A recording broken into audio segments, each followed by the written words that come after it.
प्रतिरोध के बारे में पढ़ा था कि प्रतिरोध क्या होता है। प्रतिरोध वो होता है जो अपने मार्ग में धारा के प्रवाह का विरोध करता है। आज हम लोग प्रतिरोधों के संयोजन के बारे में पढ़ेंगे। प्रतिरोधों का संयोजन मतलब प्रतिरोधों को जोड़ना, अपनी आवश्यकता के अनुसार, सर्किट की आवश्यकता के अनुसार प्रतिरोधों को जोड़ा जाता है। प्रतिरोधों को जोड़ने के लिए 3 क्रम बताए गए हैं। सबसे पहले है कि श्रेणी क्रम, दूसरा समांतर क्रम और तीसरा श्रेणी समांतर क्रम है। इसको मिश्रित क्रम भी कहीं कहीं बोला जाता है। तो हम लोग एक बारे में बात करेंगे कि श्रेणी क्रम क्या है, समांतर क्रम क्या है तथा मिश्रित क्रम क्या है। तो श्रेणी क्रम का मतलब होता है कि जो प्रतिरोध है, 2 या 2 से अधिक प्रतिरोध, जिनका एक सिरा दूसरे प्रतिरोध के पहले सिरे से, मतलब पहले का दूसरा सिरा दूसरे के पहले सिरे से, दूसरे का दूसरा सिरा तीसरे के पहले सिरे से आपस में जोड़ दिया जाए, वो श्रेणी क्रम कहलाता है। जैसे मान के चलिए कि आपका एक प्रतिरोध ये R1 है, R1 का एक सिरा ये है, एक सिरा ये है।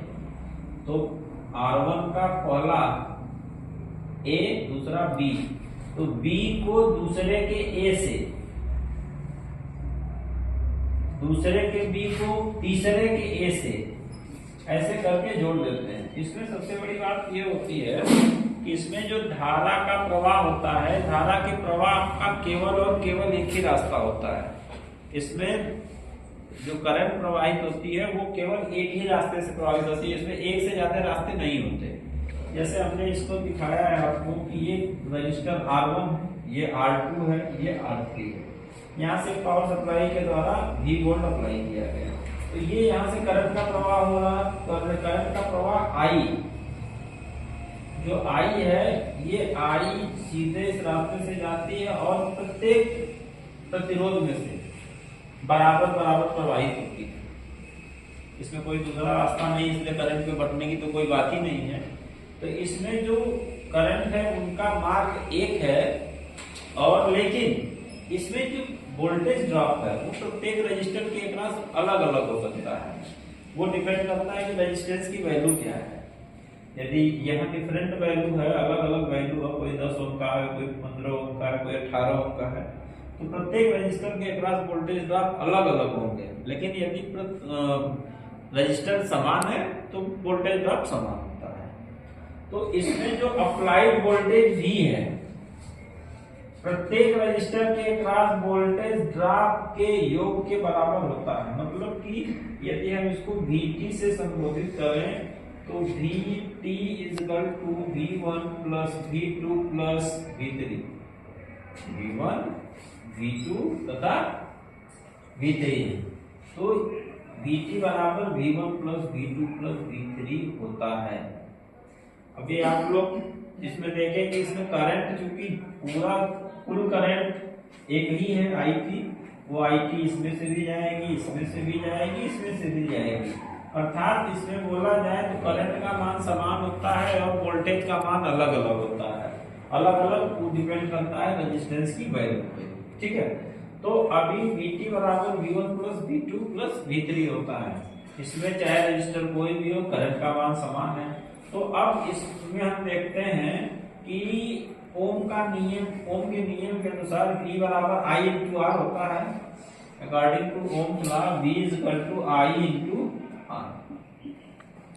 R डिफरेंट है, I का मान समान है, तो Vt बराबर I इंटू RT लिख सकते हैं Vt की जगह पे, और इसी प्रकार V1 की जगह लिख सकते हैं I into R1, same V2 की जगह I इंटू R2 लिख सकते हैं, V3 की जगह I इंटू R3 लिख सकते हैं।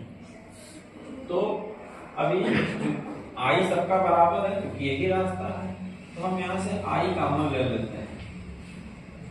I कॉमन ले लिए क्योंकि I सब में बराबर ही है, तो ये बचा क्या, R1 plus R2 plus R3। अब I से I कट गया, तो RT का मान क्या हो गया, R1 plus R2 plus R3। अर्थात यदि सर्किट में श्रेणी क्रम में प्रतिरोध श्रेणी क्रम में लगाए गए सर्किट में, तो यदि उनका कुल प्रतिरोध ज्ञात करना है तो कुल प्रतिरोध होगा R1 plus R2 plus R3। यदि एग्जाम्पल के लिए उदाहरण के लिए देख लिया जाए कि पहले रेजिस्टेंस का मान 5 ओम है, दूसरे रेजिस्टेंस का मान 10 ओम है और तीसरे रेजिस्टेंस का मान 15 ओम है, तो इनका कुल प्रतिरोध कितना होगा? क्योंकि ये श्रेणी क्रम में जुड़े हैं तो इनका कुल प्रतिरोध RT बराबर R1 plus R2 plus R3 है। तो R1 5 ओम है, R2 10 ओम है, R3 15 ओम है, तो ये हो जाएगा 5 10 15 15 30 ओम। कुल प्रतिरोध कितना हो गया? 30 ओम हो गया। मतलब इस सर्किट का कुल प्रतिरोध 30 ओम है। तो ये तो हो गई श्रेणी क्रम। दूसरा हम लोग बात करते हैं समांतर क्रम में। समांतर क्रम में क्या होता है, इसमें देखिए यहाँ दिखाया गया है समांतर क्रम के बारे में। समांतर क्रम में जो होता है इसमें करंट के प्रवाहित होने का एक से ज्यादा मार्ग होता है। एक मार्ग है तो श्रेणी क्रम, यदि एक से ज्यादा हो गया तो समांतर क्रम हो गया। तो यहाँ इस सर्किट में दिखाया गया है कि ये जो तीन प्रतिरोध R1 R2 R3 है ये समांतर क्रम है। इस क्रम में क्या होता है कि प्रत्येक रजिस्टर का एक सिरा एक साथ और दूसरा सिरा एक साथ जोड़ दिया जाता है। जैसे ये सिरा A B A को एक साथ तथा B को एक साथ जोड़ दिया जाता है और इसके साथ इसमें लगा दिया जाता है पावर सोर्स। इसको पावर सोर्स को हम लोग देखते हैं डीसी रेगुलेटेड पावर सप्लाई से, DC regulated power supply connect कर देते हैं, क्योंकि वेरिएबल होता है इसलिए इसमें एक एरो बना देते हैं। अभी क्या होता है कि इसमें आप देख लीजिए कि यहाँ जो V लगाए और सर्किट में कुल प्रतिरोध है, तो यहाँ एक रजिस्टर लगा है, यहाँ दूसरा रजिस्टर लगा है, यहाँ तीसरा रजिस्टर लगा है। तो यहाँ से धारा बढ़ जाएगी, कहाँ जाएगी? एक रास्ता ये है तो इधर चली जाएगी, फिर इधर चली जाएगी। यहाँ भी एक जंक्शन मिल रहा है, इधर चली जाएगी, इधर चली जाएगी। फिर ये धारा इस रजिस्टर में से प्रवाहित होते हुए फिर यहाँ आएगी, यहाँ जंक्शन है, इधर वाली करंट भी ऐसे आ जाएगी, इधर वाली करंट भी ऐसे आएगी। ऐसे ही करते करते ये अपने रास्ते को पूरा कर देती है। तो इसमें देख सकते हैं इसमें एक से ज्यादा रास्ता है करंट के प्रवाहित होने का। तो इसमें क्या होता है कि इसमें जो वोल्टेज ड्रॉप होता है वो समान होता है। समांतर क्रम में वोल्टेज ड्रॉप समान होता है, उसमें करंट का मान अलग अलग होता है। वही डिपेंड करता है रेजिस्टेंस वैल्यू के ऊपर। यदि रेजिस्टेंस अलग अलग है तो करंट अलग अलग होगी। तो इसमें क्या करते हैं, इसका क्योंकि जो भी अप्लाई किए वही भी इसमें होगा, वही भी इसमें होगा और वही भी इसमें होगा। तो तीनों में समांतर क्रम में वोल्टेज का मान समान होगा, करंट का मान अलग अलग होगा। तो कुल करंट कितनी होगी, IT कितनी होगी? IT का मान कितना होगा? IT बराबर हो जाएगा I1 plus I2 plus I3। अभी तीन ही रजिस्टर लगाए हैं तो तीन ही में कैलकुलेट करते हैं। अभी इसमें फिर ओम्स के नियम के अनुसार I = V/R होता है। तो क्योंकि वोल्टेज का मान समान है, करंट का मान अलग अलग है, तो IT ये V/VT/RT या V कर लो या VT करो। तो I1 बराबर क्या होगा? V/R1 plus V/R2 plus V/R3। अभी क्या करेंगे हम लोग कि V को कर लेंगे कॉमन, V/RT। V को कर लिया कॉमन तो ये बचा 1/R1 plus 1/R2 plus 1/R3। V से भी कैंसिल हो गया, तो ये क्या बच गया? 1/RT = 1/R1 plus 1/R2 plus 1/R3। ये फार्मूला निकल गया। जैसे श्रेणी क्रम का ये फार्मूला निकला था, वैसे ही समांतर क्रम का ये फार्मूला निकल गया। यदि समांतर क्रम में कुल प्रतिरोध ज्ञात करना हो तो उसमें ये फॉर्मूला लगा के हम उसके मान को ज्ञात कर सकते हैं।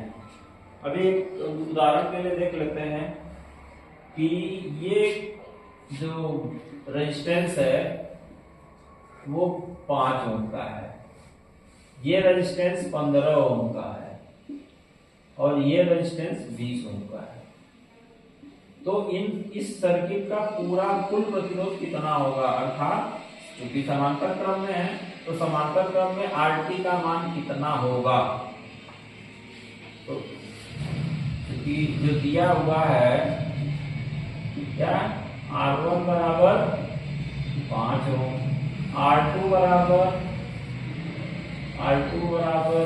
15 ओम और R3 बराबर 20 ओम।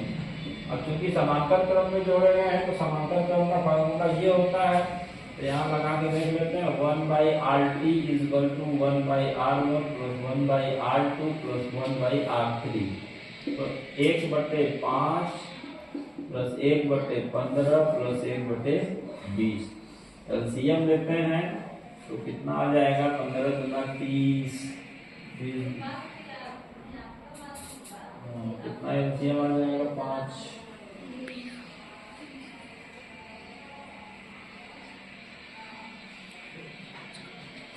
15 20, 5 का 5, 5 15, 5 20, 60, इसका एलसीएम आ गया 60, 5 पर 60, 15 चौक 60, 20 60।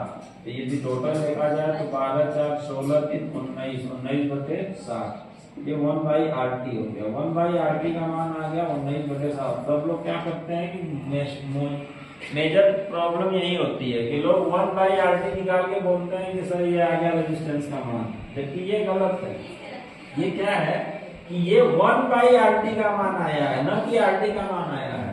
तो यदि हम इसको उलट दें, RT का मान यदि 1/RT है तो RT/1 कर दो, RT/1 कर दो। जब इधर का करोगे तो इस साइड का भी कर दो, 60/19। यदि इसको सॉल्व किया जाए तो 60 में 19 से भाग दे दो, 19 57 3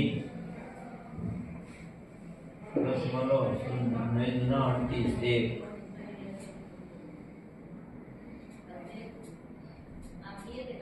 लगभग यही आएगा 3 पॉइंट समथिंग। टोटल रेजिस्टेंस का मान कितना आ जाएगा 3.11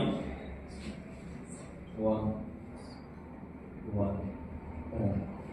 तो ये आ जाएगा समांतर क्रम में जोड़े गए रेजिस्टेंस का मान। समांतर क्रम में जब रेजिस्टेंस को जोड़ते हैं तो इस फार्मूले का उपयोग करते हैं।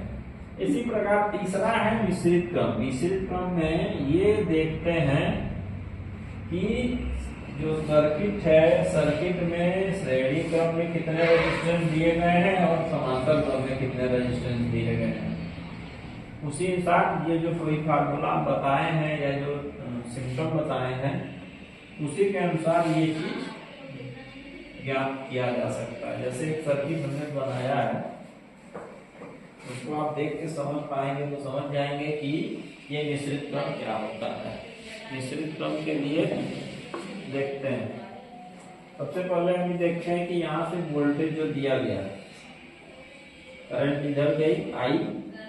अब देखो यहाँ जंक्शन है, जंक्शन से ये और ये करंट बढ़ गई, तो अर्थात ये और ये किसमें हो गए समांतर क्रम में, ये और ये क्या हो गए समांतर क्रम में। लेकिन जो ये करंट जा रही है उसको प्रवाहित होने के लिए केवल और केवल एक ही रास्ता है, तो अर्थात R1 R2 R3 श्रेणी क्रम में हो गए। ये किसमें हो गए श्रेणी क्रम में। और ये जो करंट है वो इसमें से जाएगी, तो ये और ये श्रेणी क्रम में हो गए, ठीक। और जब जो करंट यहाँ आई फिर यहाँ बढ़ गई, यहाँ बढ़ गई, तो R6 तथा R7 श्रेणी क्रम में हो गए। तो इसका इक्विवेलेंट सर्किट कैसे बनेगा,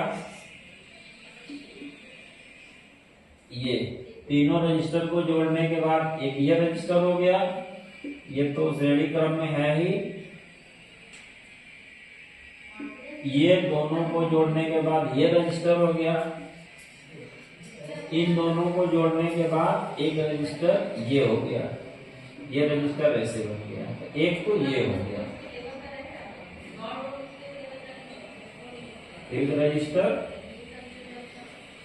ये दोनों जोड़, एक तो ये हो गया, वो यहाँ हो गया, ये यहाँ मिल जाएगा,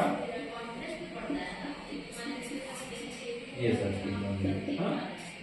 अभी क्या होगा कि ये और ये समांतर क्रम में है, तो इनको तथा इनको जोड़ दो, तो इसका इक्विवेलेंट सर्किट क्या बन जाएगा, ये दोनों को मिला के एक सर्किट बन गया, मतलब एक रेजिस्टेंस हो गया। ये यहाँ ऐसे लगा हुआ है, दूसरा ये यहाँ से ऐसे बचेगा, तो ये और क्योंकि सोर्स यहाँ लगा हुआ है, पॉजिटिव निगेटिव, अब ये करंट इधर आ जाएगी, इधर आ जाएगी, तो ये और ये पार्ट सकते हैं समांतर क्रम में हो गए, और ये श्रेणी क्रम में है, तो इनको क्या करेंगे, इसका एक ऐसे बन जाएगा, दूसरा एक ऐसे बन जाएगा। अब ये दोनों समांतर क्रम में हो गए। इसी प्रकार से देख के हम लोग इसको सॉल्व कर लेते हैं। आज के लिए इतना ही, थैंक यू।